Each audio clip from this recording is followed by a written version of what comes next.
May mga pagkain na hindi mo lang nalalasahan, kundi naririnig.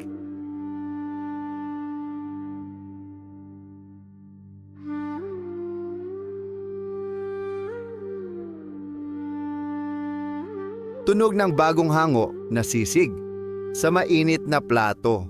Mainit, mausok, maanghang, at sa bawat kagat, parang may kwento. Isang pagkaing isinilang mula sa pagiging praktikal. Isang pagkaing hinubog ng init, ng uling, at samahan ng mga Pilipino. Ano na nga ba ang tunay na pinagmula ng sisig?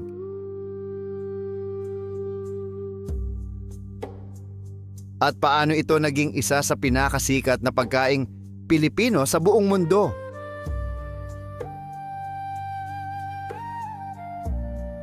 Sa unang tingin, maaaring simpleng pulutan lamang ang sisig. Ngunit para sa maraming Pilipino, ito ay higit pa sa pagkain. Ang sisig ay isang iconic na putahe mula sa gitnang Luzon, lalo na sa Pampanga.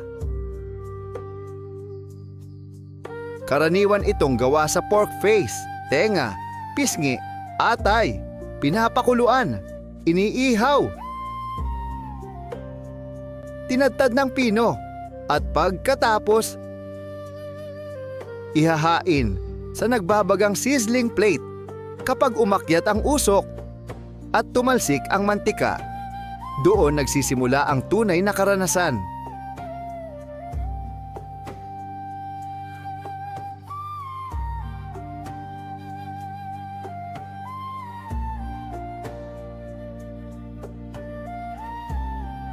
Maasim mula sa kalamansi, maanghang mula sa sili, mausok mula sa uling, malutong sa gilid, ngunit juicy sa loob.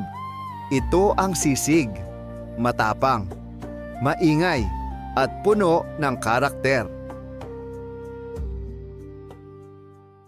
Kung gusto nyo ang mga ganitong video, huwag kalimutang i-click ang like button. Sobrang laking tulong po niyan sa aming mga content creator.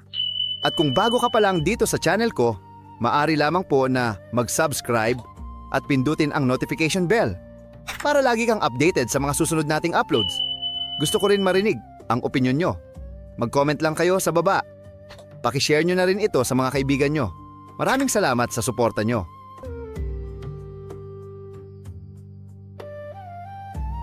Bago pa man maging sizzling sensation ang sisig, may ibang kahulugan muna ito. Noong panahon ng Kastila, ang salitang sisig ay tumutukoy sa maasim na salad o pampagana. Mula ito sa lumang salitang Kapampangan na nangangahulugang kumain ng maasim. Noon, hindi pa ito ang kilala nating sizzling pork dish ngayon. Ngunit habang lumilipas ang panahon, nagbago ang sisig. At dito papasok ang isang pangalan na hindi maaaring ihiwalay sa kasaysayan nito. Lucia Cunanan, kilala bilang Sisig Queen sa Angeles City. Siya ang nagpasikat ng modernong sizzling sisig noong dekada 1970 at 70 hanggang 1980. Sa panahong iyon, maraming murang bahagi ng baboy ang itinatapon lamang. Pisngi, tenga, mukha, ngunit sa kamay ng mga malikhaing kusinero. Ang mga simpleng sangkap na ito ay naging obra maestra. Malaki rin ang naging impluensya ng Clark Air Base dahil sa nightlife at inuman culture sa Angeles City. Lalong sumikat ang sisig bilang pulutan. Mainit, maanghang, perfect partner sa malamig na beer. At mula roon, unti-unti itong kumalat sa buong Pilipinas.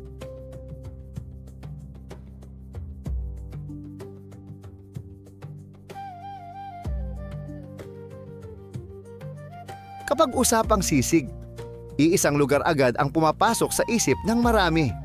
Pampanga, kilala bilang culinary capital ng Pilipinas.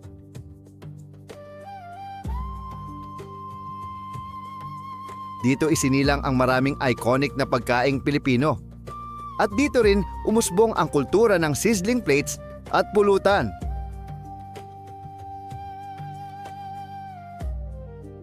Sa bawat sulok ng Angeles City, may ihawan, may usok, may nagkakatuwaang barkada, at madalas, may sizzling sisig sa gitna ng mesa.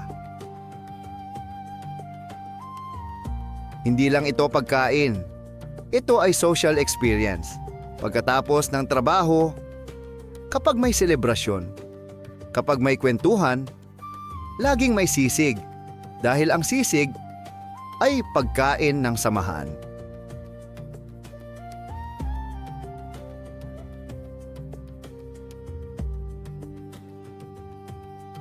Ang sisig ay simbolo ng pagiging malikhain ng Pilipino. Sa bansang marunong magtipid, walang nasasayang.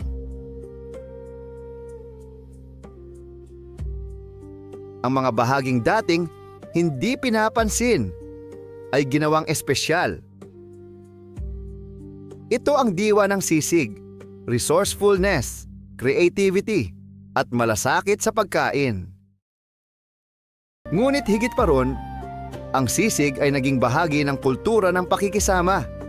Sa Pilipinas, hindi kumpleto ang kwentuhan kung walang pagkain at hindi kumpleto ang inuman kung walang sizzling sisig.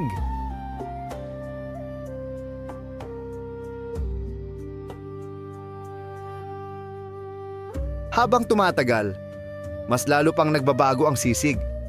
May traditional Kapampangan sisig. May crispy sisig. Chicken sisig. Tuna sisig. Tofu sisig. At maging sisig tacos, burger, at pizza. Ngunit kahit gaano ito magbago, nananatili ang puso nito. Mainit, maanghang, at mapagsalo.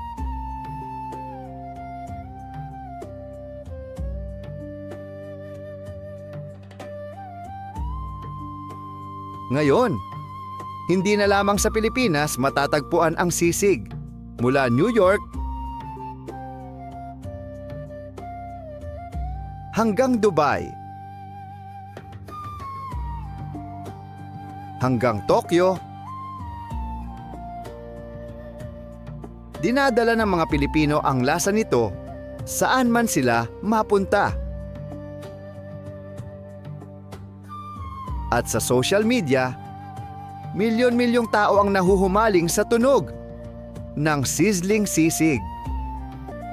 Sa bawat sizzling na tunog, may alaala, may kwento, at may init ng kulturang Pilipino.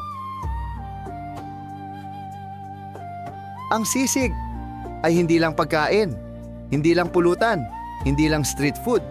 Ito ay kwento ng pagiging malikhain, kwento ng samahan, kwento ng Pilipinas. At sa bawat kagat, parang muli mong maririnig ang init ng tahanan. Maraming salamat po sa inyong panonood at sana po may natutunan kayo sa bidyong ito. Hanggang sa muli.